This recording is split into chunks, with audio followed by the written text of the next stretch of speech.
Actually बहुत gifted actor है जी। उसके परफॉर्मेंस में जैसे डेविड साहब ही बोलते हैं कि एक सुर है उसके पास, क्या बात, एक रिदम है वो, उसकी टाइमिंग, कॉमिक टाइमिंग कोई मैच ही नहीं कर सकता। वो एक उसके तरह है, मतलब बिल्कुल क्या बोलेंगे, संगीत की तरह है वो।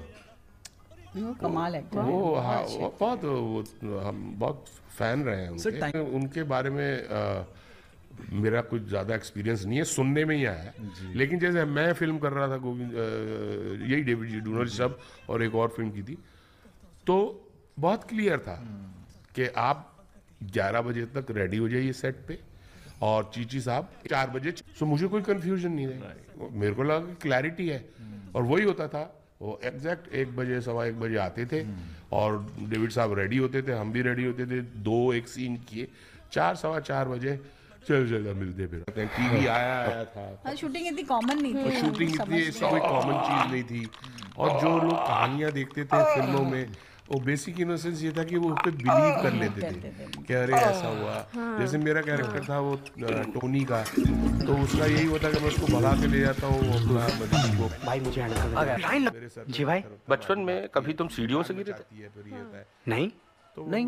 या कभी टीचर ने सर में डंडा वंडा मारा हो? नहीं, बिल्कुल नहीं। ना मतलब, या कभी क्रिकेट खेलते हुए लेदर की बॉल सर पे लगी हो? नहीं भाई, बिल्कुल नहीं। नहीं भाई, लेकिन आप ये सब क्यों पूछ रहे हैं? नहीं, मैं जानना चाहता हूँ कि इस तरह के छिछोरे आइडियाज तुम्हारे दिमाग में आते कहाँ से और क्यों आते? भाई ऐसा क्यों कह रहे हैं आप? आखिर क्या खराबी है हमारी? हाँ, मतलब एक तो ये हो गया कि स्टैंड अप कॉमेडी का एक कॉन्सेप्ट, मुझे कोई कहे कि सर आप आ जाइए, और तो मैं उनको यही बोलता हूँ कि ये मुझे काम, मेरी ट्रेनिंग ये हुई है, एक्टर की हुई है कि मुझे एक स्क्रिप्ट मिलेगी, एक रोल मिलेगा, मैं उसको डायरेक्टर की सहायता से एक रूप दूंगा और कर दूंगा। एक डिफरेंट फॉर्म है। अब उसके अंदर क्या हो गया कि जैसे टाइम लाइफ में हम इतनी लिबर्टी ले रहे हैं, तो फिर वो उसमें आर्ट में भी वो आएगा ही। कुछ होता भी होगा तो मेरे से तो आगे डिस्कस। तो पता है अभी क्या हुआ? एमसी स्टैंड सब जानते हैं? एमसी स्टैंड बिग बॉस में ना उसने ऐसे बोल दिया कि खाड़ डांडा का फकीर है क्या? खाड़ डांडा जिसको नहीं पता, मुंबई में एक प्लेस है, एक तू खाड़ डांडे का फकीर है, ऐसे बोल दिया। तो खाड़ डांडे वाले लोग ऑफेंड हो गए। तो उन्होंने एमसी स्टैंड का स्टैंड ही लगाया खाड़ डांडा पे, और उसमें नीचे लिखा मिसिंग।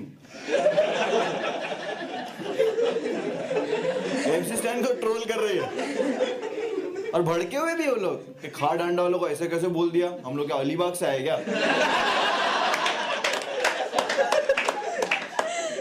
अभी अलीबाग वालों ने खाड़ डांडा वालों का स्टैंड लिया।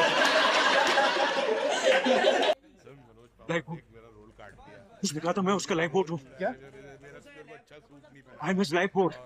I have to go. I have to get it. तो नीचे होता भी होगा तो वो उनके लेवल अपने आप में बात करते होंगे।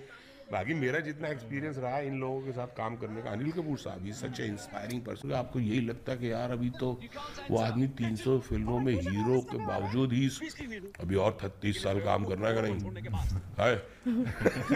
तो आपको लगता है क्या एनर्जी है, और कितना सीखने को आपको मिलता है कि यार वाह, इतना काम क्या इस करने का। मेरा अनुभव ये रहा है कि भाई सीखना चाहिए। जितने फीमेल एक्टर्स हैं, अनुषा है, प्रियंका चोपड़ा, इन लोगों को जब मैं देखता था, इतना रिस्ट्रिक्टेड खाना, इतना टाइम लिमिटेड, सुबह 4 बजे पैकअप हो रहा है। और मैं मिल्क एंड मिल्क प्रोडक्ट्स नहीं खाती। तो बट उसके जो अल्टरनेटिव्स होते हैं वो बहुत अच्छे हैं। मैं अमरंथ की रोटी खाती हूँ, मैं राजगिरी की रोटी खाती हूँ, बाजरे की, ज्वार की, किनुआ की रोटी भी बनती है। अब मुझे ऐसे देखेंगे भी शॉक, क्या बोल रहे हैं? मेरे नाम पहली बार सुने ना। विपुल झा के कमरे में, रणवीर के कमरे में, या उधर सब इकट्ठे हो गए। Akshay Kumar used to come sit, उन्होंने खाना खाया 8:30 he used to leave, क्योंकि वो उसको सोना है 9, सवा 9 बजे, सुबह 4 बजे उठना है, और 4 बजे उस ट्रेनर के साथ कम से कम 2.5-3 घंटा वर्कआउट करना है। कोई नहीं हुआ है मेरी जब से मैं पैदा हुआ हूँ तब से आज तक कि ऐसा दिन कभी नहीं गया कि मैंने उगता सूरज नहीं देखा। हमारे यहाँ मैं देखता हूँ कि कितने लोगों को पेट की प्रॉब्लम है, मोटापा है। सिंपल सा हिसाब, उसका हिसाब है, अगर आप 1 घंटा नहीं दे सकते हो अपने शरीर को कसरत कर। पहले उसके यहाँ क्या नाम था उसका पूड़ी वाला नेत्राम पूड़ी वाला कि भैया हम तो जा रहे हैं सेट पे, आप एक काम करो 7:30 बजे वो खुलेगा।